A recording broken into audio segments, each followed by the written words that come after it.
M. Boily, dans votre carrière, vous avez beaucoup étudié le conservatisme. Vous avez écrit sur des figures comme Lionel Groulx, Mario Dumont et Stephen Harper. Maintenant, un livre sur le conservatisme. Est-ce que votre livre est une synthèse de l'histoire du conservatisme au Canada français?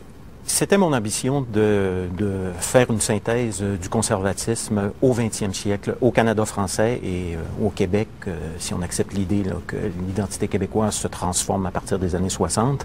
Et donc, c'était vraiment d'arriver avec ce livre-là à montrer que le conservatisme avait une permanence au sein de l'histoire québécoise.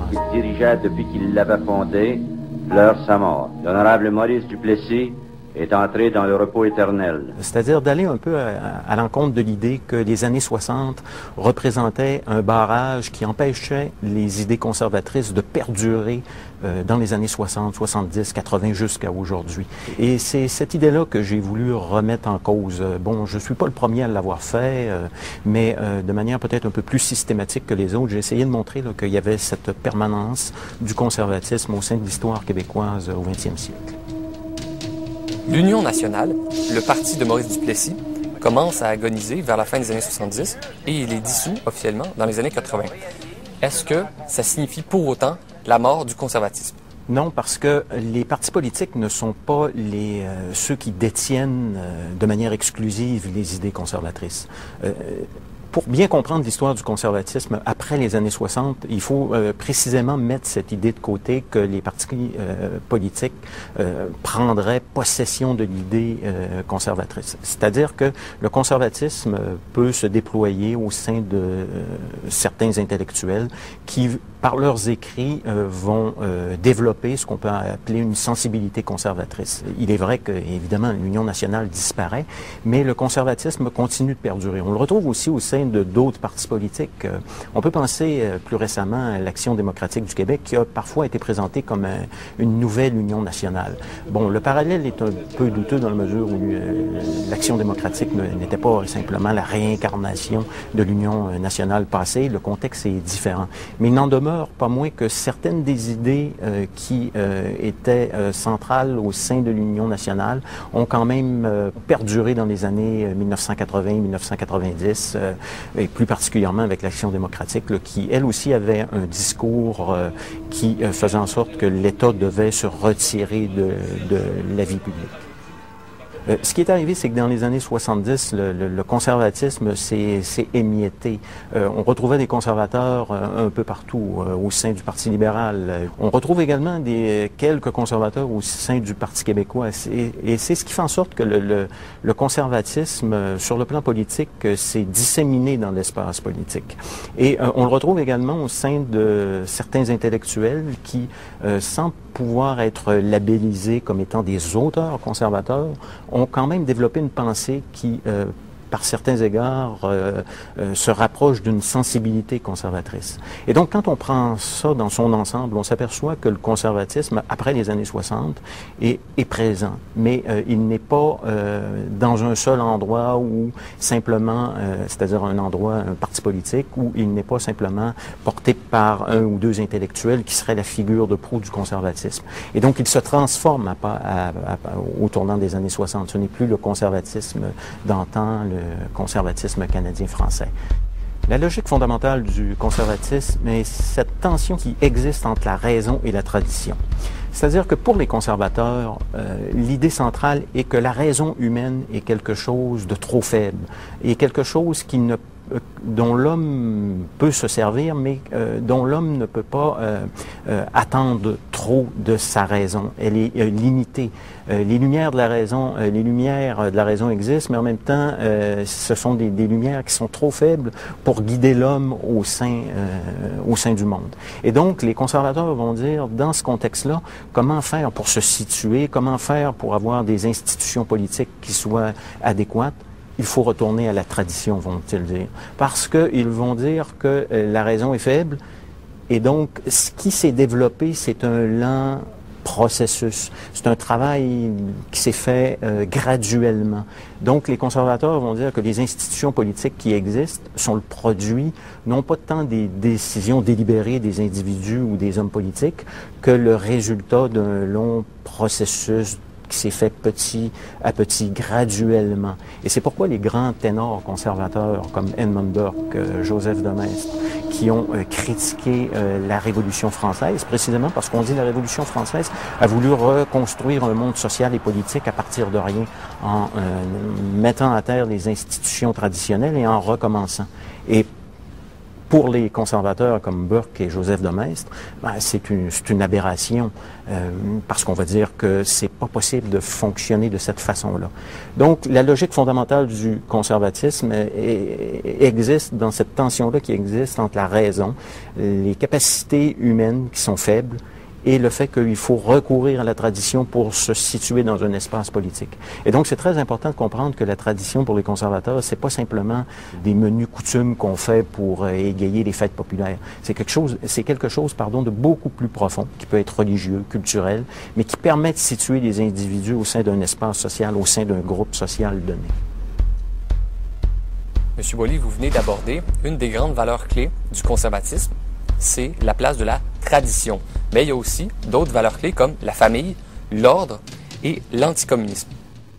L'idée d'ordre découle elle-même de la place centrale qu'a la tradition, parce que la tradition, c'est précisément un cadre normatif pour une société.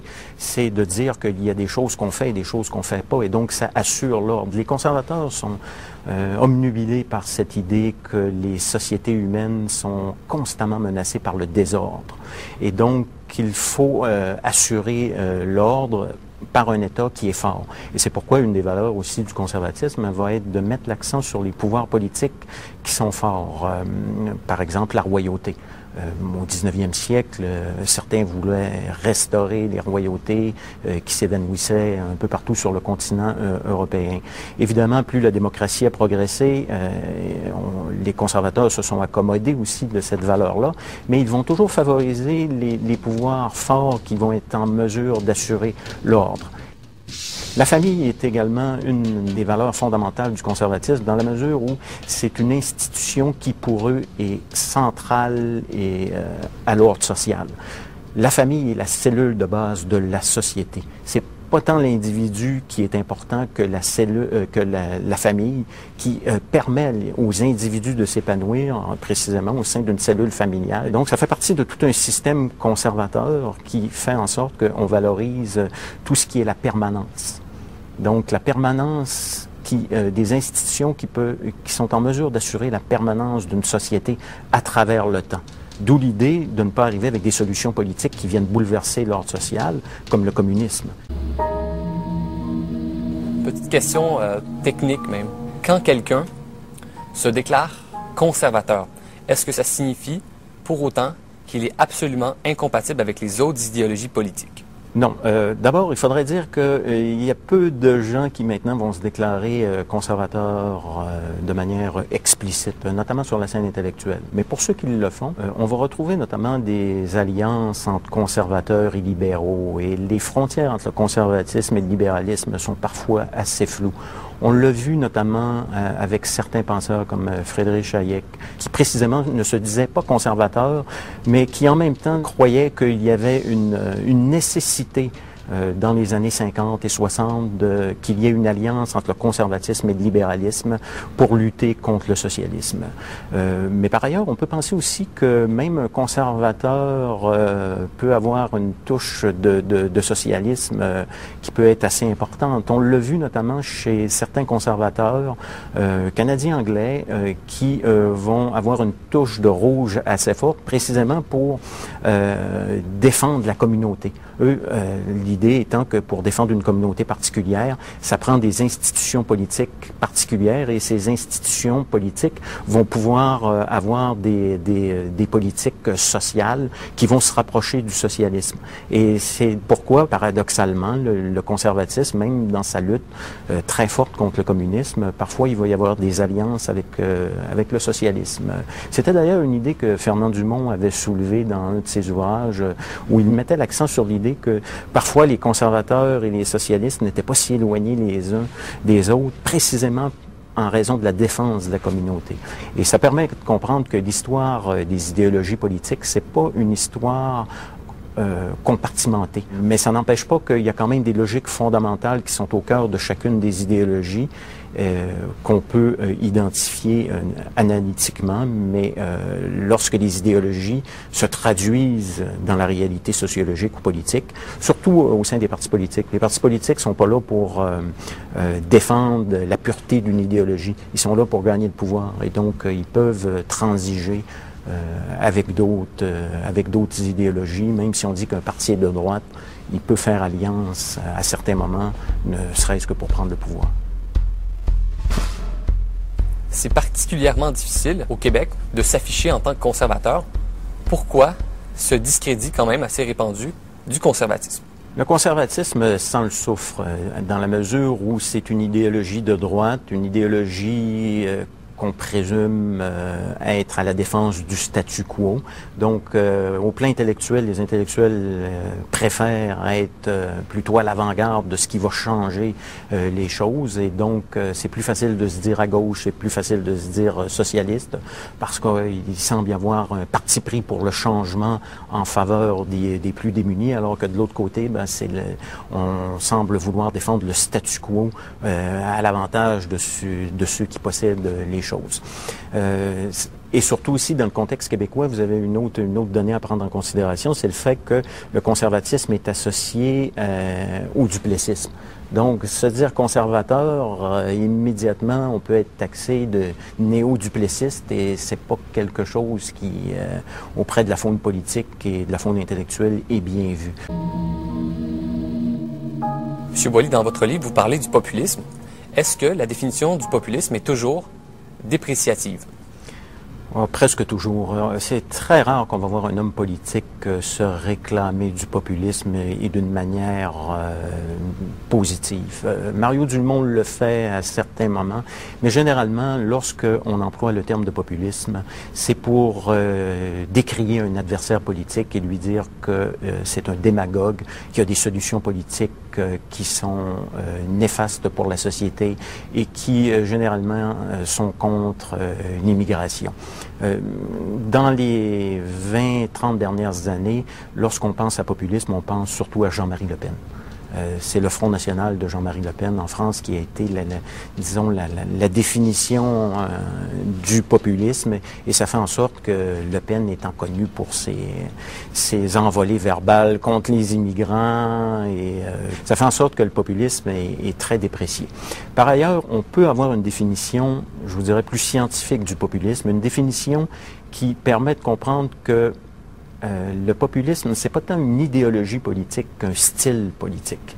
C'est une façon de faire de la politique que n'importe quel homme politique peut utiliser à certains moments pour acquérir un avantage sur ses adversaires politiques. C'est-à-dire que l'homme politique, à un moment donné, va se proclamer comme étant le vrai défenseur du peuple, d'un peuple qui est opprimé par ses élites politiques. Des élites politiques qui peuvent prendre différentes figures selon les contextes politiques, évidemment, qui sont propres à chaque système. Le populisme va dire que les élites politiques ont façonné, ont construit un système politique à leur avantage au détriment de celui du vrai peuple, des petites gens, de monsieur et madame tout le monde. Le vrai peuple aussi a plusieurs sens selon les systèmes politiques, selon les populistes, mais la logique centrale du populiste se situe précisément dans cette dénonciation du travail néfaste des élites politiques contre leur propre peuple. Beaucoup de gens ont dit que le conservatisme est le premier pas qui mène vers le fascisme.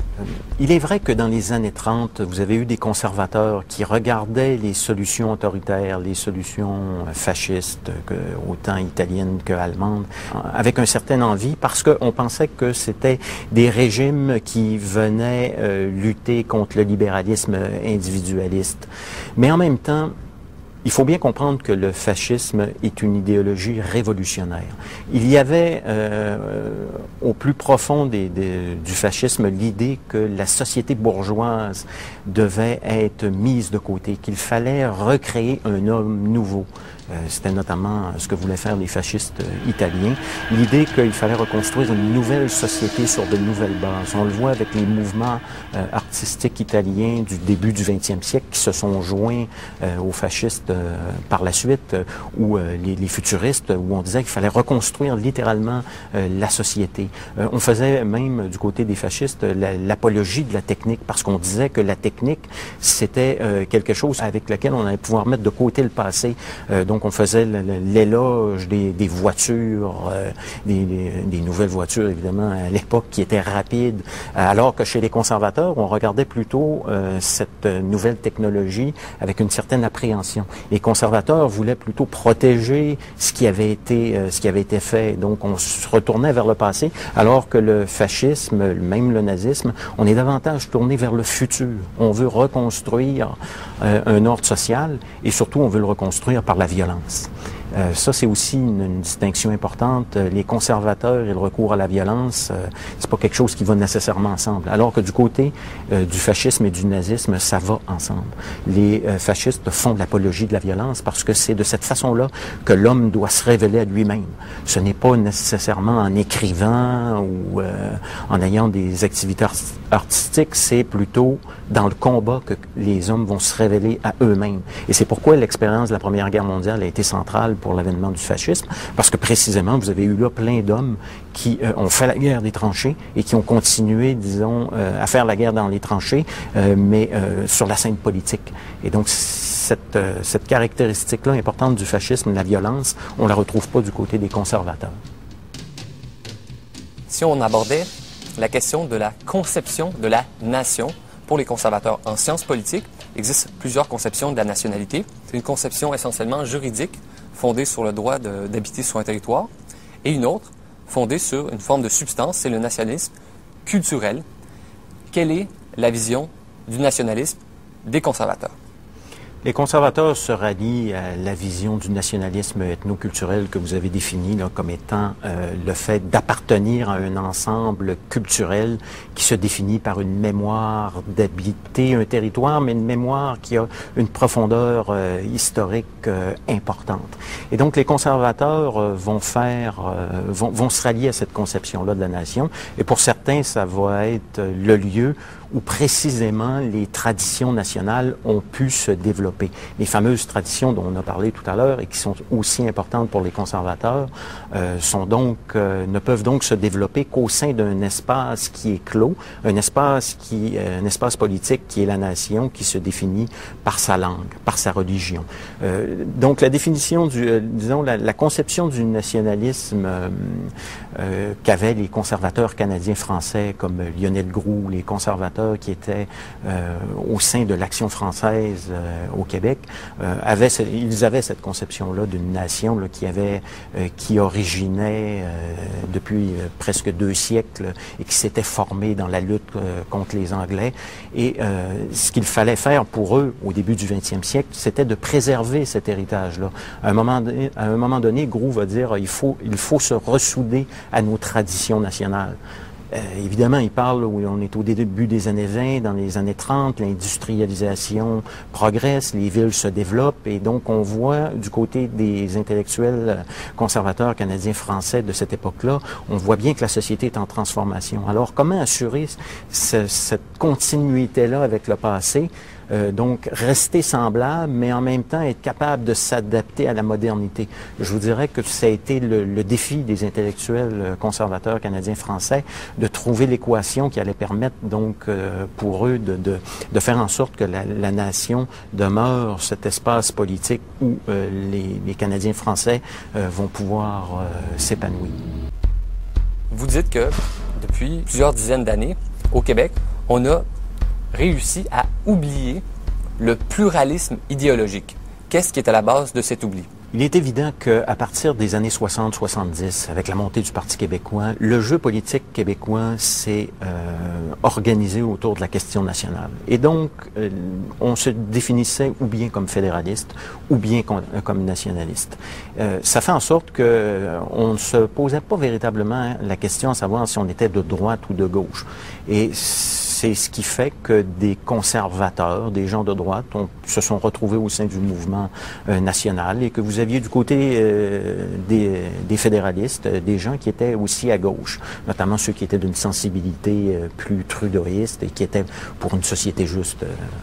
Et ça fait en sorte que tant que la question nationale a été au cœur de la vie politique québécoise, au moins jusqu'à 1995 avec le second référendum et même plusieurs années par la suite, la question à savoir si on était de droite ou de gauche passait en retrait.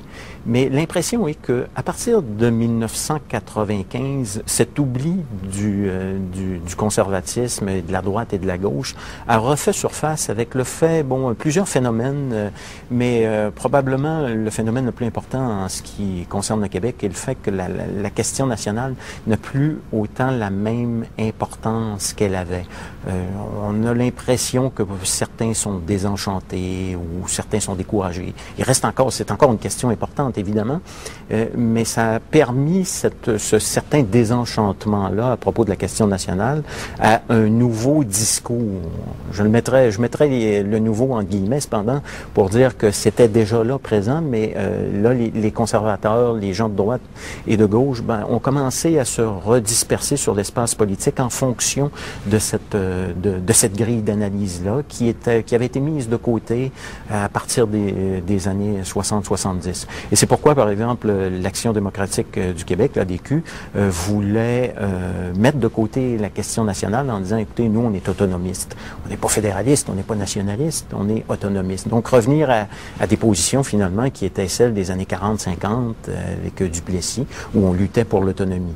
Et ça explique que pendant une certaine époque, on a eu un certain oubli là, des questions de droite-gauche. Vous parlez d'un courant, c'est le courant des intellectuels de la nouvelle sensibilité historique. Un groupe de jeunes intellectuels, essentiellement des sociologues, des historiens, qui, au tournant des années 2000, ont commencé à produire certains travaux qui ont remis à l'avant-plan l'importance du rôle des idées pour comprendre l'histoire politique québécoise. Dans un premier temps, ils se sont surtout distingués de ce qu'ils appelaient les historiens modernisateurs, ceux qui mettaient surtout l'accent pour comprendre l'histoire du Québec, qui mettaient l'accent sur les grandes structures, les grands processus socio-économiques. Or, ces jeunes historiens-là, de cette nouvelle sensibilité historique, ont remis l'accent sur le rôle des idées. Et donc la redécouverte également de certains personnages historiques, comme Lionel Groulx. Et ça fait en sorte qu'on en est venu à voir chez ces jeunes intellectuels-là des intellectuels qui avaient une sensibilité conservatrice. Ça serait inexact de dire que c'est des intellectuels conservateurs au sens strict du terme. Mais en même temps, on s'aperçoit qu'ils mettent beaucoup l'accent sur la continuité de l'histoire historique québécoise. Et beaucoup des travaux des intellectuels de la nouvelle sensibilité historique ont mis en relief ou en lumière le fait que l'histoire québécoise, oui, il y a eu la Révolution tranquille, mais qu'il y avait une certaine continuité entre l'avant 1960 et l'après. C'est-à-dire que 1960, la Révolution tranquille avait été préparée par des intellectuels des années 40-50, des intellectuels qui provenaient du sérail catholique, du sérail nationaliste et qui avaient disons, contribué à la Révolution tranquille. Et c'est pourquoi, chez certains intellectuels de gauche, on a vu chez ces intellectuels de nouvelle sensibilité historique, des intellectuels plus conservateurs, parce qu'on a dit qu'ils étaient en train de réhabiliter l'ancien passé canadien-français. Donc c'est une querelle, je vous dirais, qui a commencé au niveau historique et qui par la suite est devenue de plus en plus politique dans la mesure où on a accusé, parfois on a accusé ces jeunes d'être des conservateurs. Moi, en ce qui me concerne, je pense qu'il y a une sensibilité conservatrice chez eux, chez ces intellectuels, mais que du même souffle, disons, de les labelliser comme étant des purs conservateurs, ça serait inexact. Mais ça fait partie du grand mouvement de l'après-1995, où les idées nationalistes sont moins prégnantes, où on veut revoir la façon de faire l'histoire, et ça contribue à cette renaissance d'un conservatisme intellectuel sur la scène politique québécoise.